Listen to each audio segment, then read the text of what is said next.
Hi, gang. Chapter 2, Treasure Island. Black Dog appears and disappears. It was not very long after this that there occurred the first of the mysterious events that rid us at last of the captain, though not, as you will see, of his affairs. It was a bitter, cold winter with long, hard frosts and heavy gales. And it was plain from the first that my poor father was little likely to see the spring. He sank daily, and my mother and I had all the inn upon our hands, and were kept busy enough without paying much regard to our unpleasant guest. It was one January morning, very early, a pinching, frosty morning, the cove all gray with hoarfrost, the ripple lapping softly on the stones, the sun still low and only touching the hilltops and shining far to seaward. The captain had risen earlier than usual and set out down the beach, his cutlass swinging under the broad skirts of the old blue coat, his brass telescope under his arm, his hat tilted back upon his head. I remember his breath hanging like smoke in his wake as he strode off, and the last sound I heard of him as he turned the big rock was a loud snort of indignation, as though his mind was still running upon Dr. Livesey. Well, Mother was upstairs with Father, and I was laying the breakfast table against the captain's return, when the parlor door opened and a man stepped in on whom I had never set my eyes before. He was a pale, tallowy creature, kind of yellowish, wanting 2 fingers of the left hand, and though he wore a cutlass, he did not look much like a fighter. I had always my eye open for seafaring men with 1 leg or 2, and I remember this one puzzled me. He was not sailorly, and yet he had a smack of the sea about him too.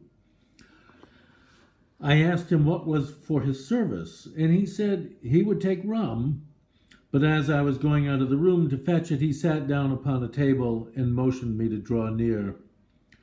I paused where I was with my napkin in my hand. "Come here, sonny," says he. "Come nearer here." I took a step nearer. "Is this here table for my mate Bill?" he asked with a kind of leer. I told him I did not know his mate Bill, and this was for a person who stayed in our house, whom we called the captain. "Well," said he, "my mate Bill would be called the captain as like as not.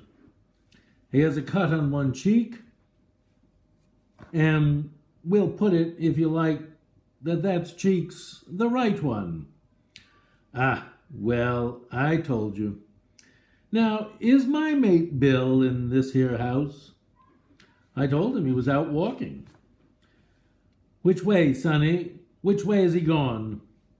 And when I had pointed out the rock and told him how the captain was likely to return, and how soon, and answered a few other questions, "Ah," said he, "this'll be as good as drink to my mate Bill."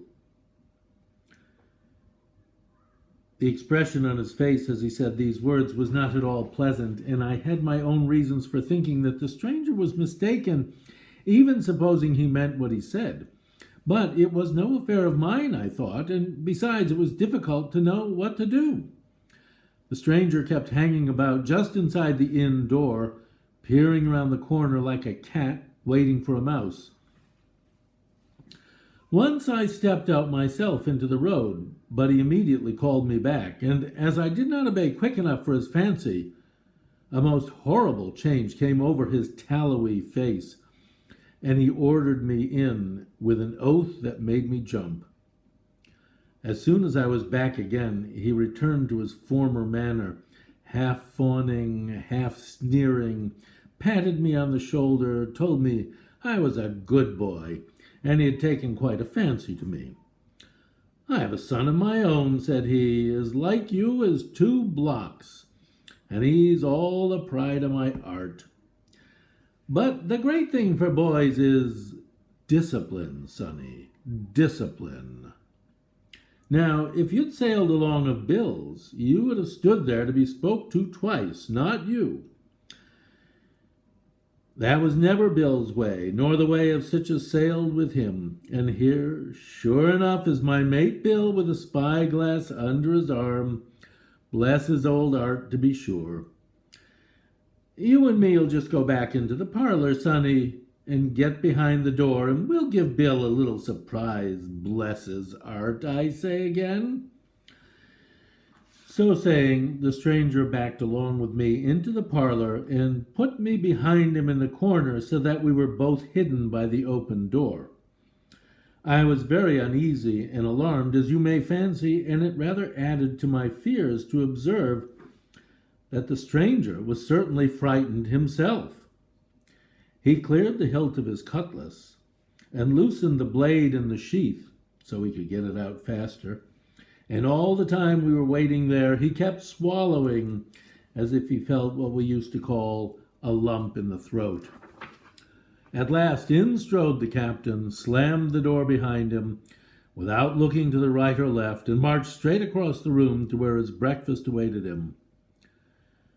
"Bill," said the stranger in a voice that I thought he had tried to make bold and big. The captain spun round on his heel and fronted us. All the brown had gone out of his face, and even his nose was blue. He had the look of a man who sees a ghost. Or the evil one, that's the devil. Or something worse, if anything can be, and upon my word, I felt sorry to see him, all in a moment, turn so old and sick. "Come, Bill, you know me. You know an old shipmate, Bill, surely," said the stranger. The captain made a sort of gasp.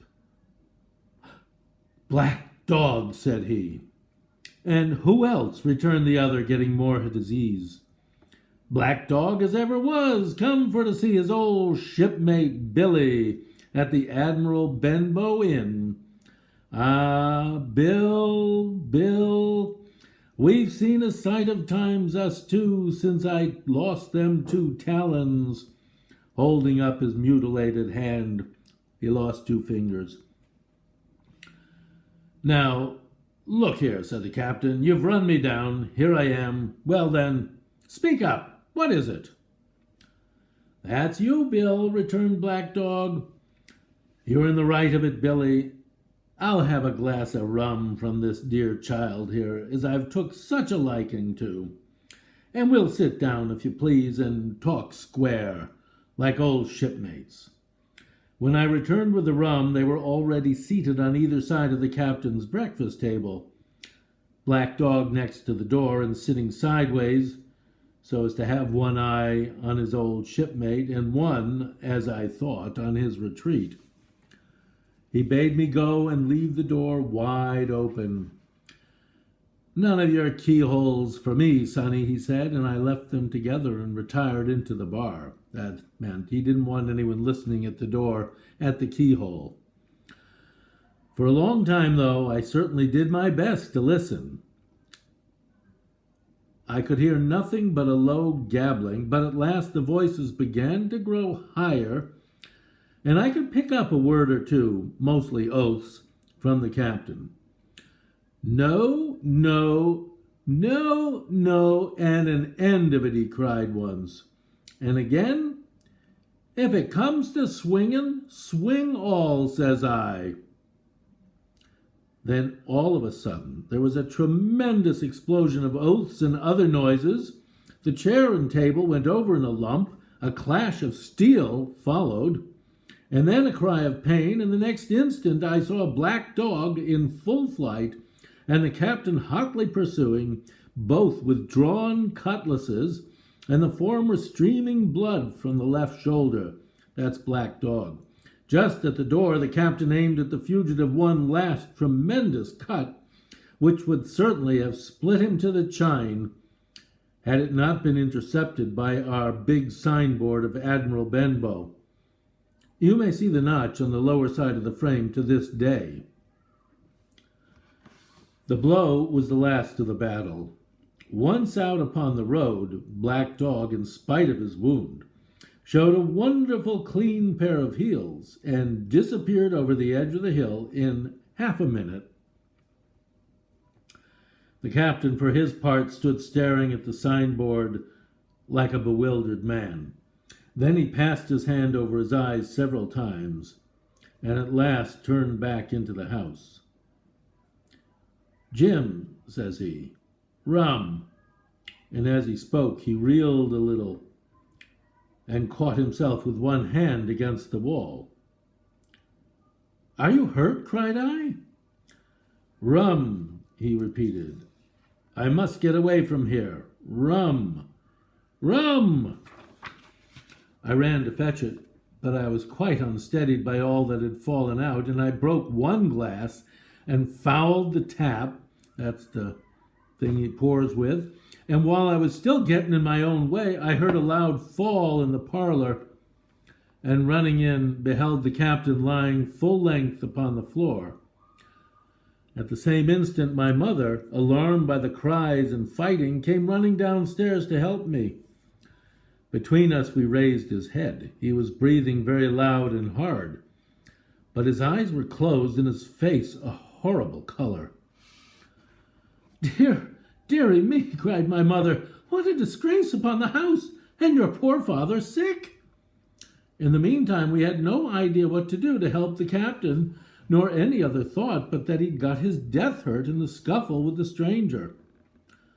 I got the rum, to be sure.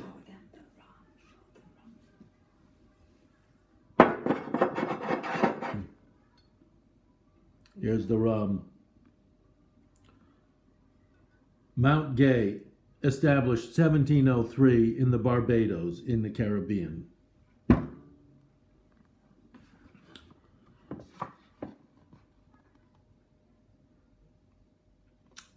I got the rum, to be sure, and tried to put it down his throat, but his teeth were tightly shut, and his jaws as strong as iron. It was a happy relief for us when the door opened and Dr. Livesey came in on his visit to my father. "Oh, doctor," we cried, "what shall we do? Where is he wounded?" "Wounded? A fiddlestick's end," said the doctor. "No more wounded than you or I. The man has had a stroke, as I warned him. Now, Mrs. Hawkins, just you run upstairs to your husband and tell him, if possible, nothing about it. For my part, I must do my best to save this fellow's trebly worthless life, and Jim here will get me a basin." When I got back with the basin, the doctor had already ripped up the captain's sleeve and exposed his great sinewy arm. It was tattooed in several places. One of the tattoos said, "Here's luck." A fair wind on that side. And Billy Bones, his fancy, that was on his shoulder.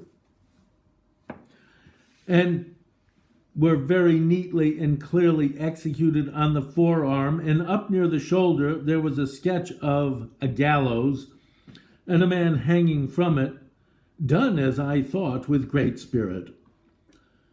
"Prophetic," said the doctor, touching this picture with his finger. "And now, Master Billy Bones, if that be your name, we'll have a look at the color of your blood." "Jim," he said, "are you afraid of blood?" "No, sir," said I. "Well then," said he, "you hold the basin." And with that he took his lancet and opened a vein. He was bleeding him, what they call bleeding. Have you ever seen a barber pole with the red stripes running down it? That's because barbers used to bleed people in the old days, very old days. When they thought you were sick, they'd take blood out of you and let it drip down into a basin. And that supposedly made you better. In fact, not really. A great deal of blood was taken before the captain opened his eyes and looked mistily about him. First, he recognized the doctor with an unmistakable frown. Then his glance fell upon me, and he looked relieved. But suddenly his color changed, and he tried to raise himself, crying, "Where's Black Dog?" There's no black dog here, said the doctor, except what you have on your own back. You've been drinking rum. You've had a stroke, precisely as I told you, and I have just, very much against my own will, dragged you head foremost out of the grave. Now, Mr. Bones— That's not my name, he interrupted. Much I care, returned the doctor. It's the name of a buccaneer of my acquaintance, and I call you by it for the sake of shortness. And what I have to say to you is this: one glass of rum won't kill you. But if you take one, you'll take another, and I stake my wig. If you don't break off short, you'll die. Do you understand that? Die. And go to your own place like the man in the Bible. Come now, make an effort. I'll help you to your bed for once. Between us, with much trouble, we managed to hoist him upstairs and laid him on his bed, where his head fell back on the pillow as if he were almost fainting. Now, mind you, said the doctor, I clear my conscience.